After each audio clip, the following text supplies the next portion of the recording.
Constitution. He was around when it was written. Now we passed rules that stop each one of us. Enough! I feel like somebody trying to be released from Egypt. Let my people go! My God, they sent me here to vote for them. They sent me here to vote for them, to argue for them. But I'm trapped. That is Mike Bost, and that is a rant that he gave a couple of years ago in Springfield as a member of the House of Representatives. He's running for Congress right now. He's with me in studio this afternoon. Mike Bost, how are you? Nice to meet you in person. Thank you for having me in. I appreciate seriously, how many times have you heard that audio? Just a few. Not many. Now, when that happened, what year was it? What was it? It's 3 years ago now. 3 years ago. So did you instantly know? Because social media was around. I think we might have talked about this. But did I know it was going to go viral? Yeah. No, really? But, it didn't take but a few hours to figure out. But you didn't have any regrets at the time, no, right? I still don't have any regrets as far as that issue. Right. Because the situation that had occurred was that what's really wild is this is only a couple weeks after Nancy Pelosi had made the statement, we've got to pass the bill so we can find out what it does. And then this bill came forward. It was a bill we'd been working on a year and a half. And it had been changed completely by the Speaker of the House in the middle of the night when it was required that we were going to vote on it at 8 o'clock the next morning. Right. And I came in, discovered that it was passed out of committee on a partisan roll call. Democrats voting for it, Republicans voting against it, and then it was brought to the floor for immediate consideration. And that was not the way it was set up to be. And that type of things are the things that this was affecting people's lives. It was a pension bill. Not only it was affecting people's lives that were receiving their pension, but also in that bill we found out, and I'm glad we did get the bill stopped, so I don't regret what we did as far as stopping it, but in that bill would have shifted the cost of those pension systems down to everybody that owned property outside of Cook County. Well, isn't that convenient, right? Yeah. You know, and you probably know this, but I've often said that this voter ID thing comes up, and we're told that disenfranchises voters. And my position has always been, you know who's disenfranchised? People in Illinois that live outside of Cook County. That's right? Correct. That's correct, because we do have a problem with voter fraud. We do have. I'm just saying because they don't have a voice in what happens in Illinois. That's my point. We are. There's so much power in our speaker's hands. Too much. 32 years in power, except for 2 years. My first 2 years in, we actually were in the majority, and he was not there. But he came back in after that, and he's held that ever since. All right, Mike Bost is with me. He's running for Congress. I had you do this last time, but explain the district. This is a very important race. Bill Enyart is the incumbent right now. That's correct. And the district actually runs from Alton. It actually has every other county that I'm going to list, but it actually goes from Alton down to Cairo and Cairo to Mount Vernon. But when you're in Madison County, it is Alton. It is Alton, everything along the river, Granite City, Wood River, Bethalto, Madison, all the things along the river, and then it's all of St. Clair County, all of Monroe County, and then if you just take all the rest of the counties in the south and west, all the way over to Mount Vernon. All those communities. Mm-hmm. All right, hang tight. We're going to come back with more. Great. We'll have a good opportunity to get to know each other and for you to make the case to the listeners in your district about why you're the better choice over Bill Enyart. We're coming back here in a moment.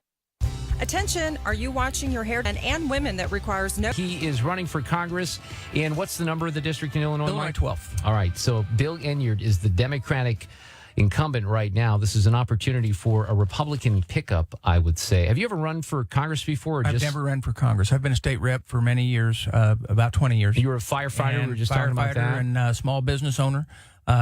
Ran a trucking company with my family. My brother now runs that. My wife, Tracy, and I own a beauty salon. She does hair. I do books. Really? I don't you touch don't do hair? No. I wash and fold towels and do books. That's about it. Why in the world would you want to go to Washington? I mean, that's a legitimate question. That's what everybody asks. Yeah. And the thing is, I have been involved with the process of Springfield, which everybody can understand that lives there. But I got 9 grandkids. I could have just as easily not. But the reality is I'm not real happy with the things that are happening in D.C. and whether it's the IRS, the VA issues, it's Obamacare, and either all of the problems that go along with it, our borders, and all the concerns that are out there. I could have went home and just said, never mind, but then I didn't feel like I could look at my grandkids and say I didn't do everything I could do. What would you, if you're elected to Congress, and you could be entering at a very interesting time, because if the Senate flips to Republican, then there's an opportunity for Republicans to actually do something here in the next couple of years.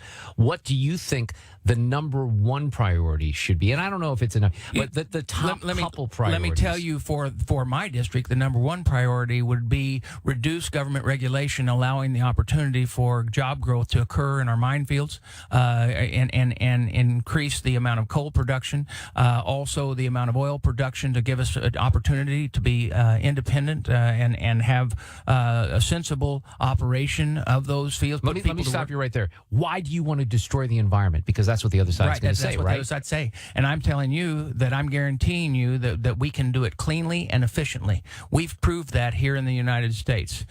Folks, I know what it was like when Illinois was booming in the coal fields.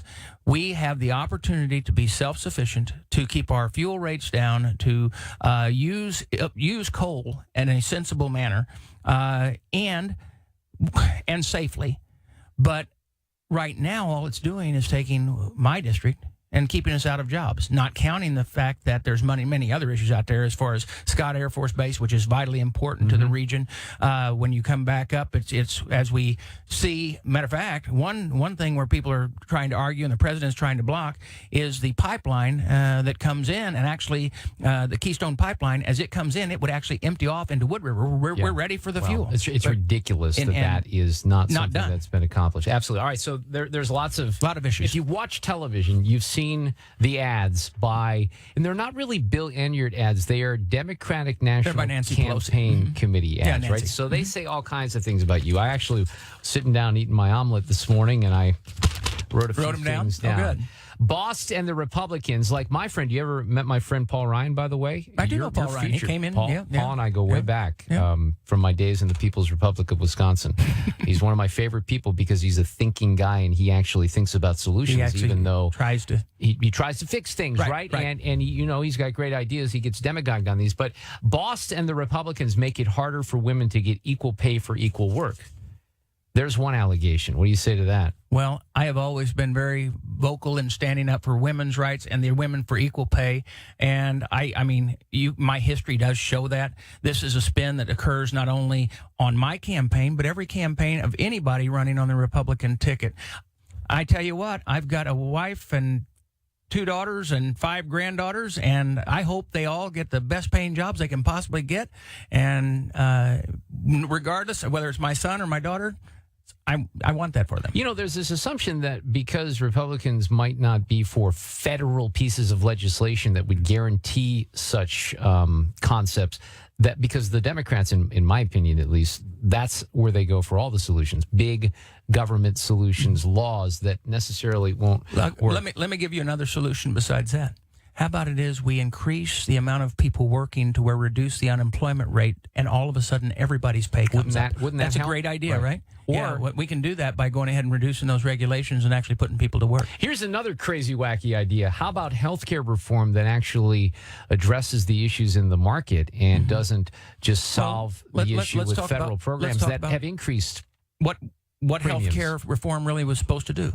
It was supposed to become affordable, portable, and deal with pre-existing conditions. I don't argue with that. I think that's a great idea. But you don't just pass a bill out there that nobody can understand that actually does just the opposite of that. All right, so you got me off my list. I'm sorry. You got me. We'll go back to your list. Boss even voted for a golf course and skating rink in suburban Chicago. Is that true or false? That is a case where it was part of a capital bill. And in that capital bill, you had to make decisions on what was there. They don't allow you to go in and cross out line item by line item. I think in there they also mentioned the doors for the Capitol building and the cost for those.